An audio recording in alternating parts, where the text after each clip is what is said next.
Cinema అది యాక్చువల్గా.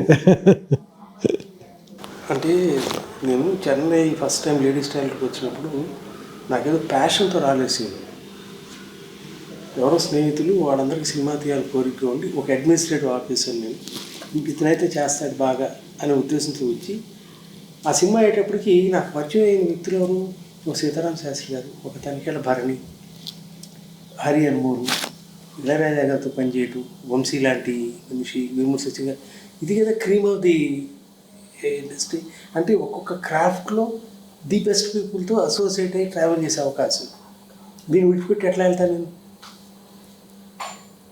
So I was so fortunate. I started following in love with the cinema. ఇంక అప్పటి నుంచి ఇక ఇందాక నువ్వు వస్తున్నావు వెయిట్ చేస్తా, నువ్వే కావాలతో నా అప్పులు తీర్చుకున్నాను, నువ్వు నాకు నచ్చావుతో ఇదిగో ఇక్కడ ఉంటుంది నివాసం ప్లస్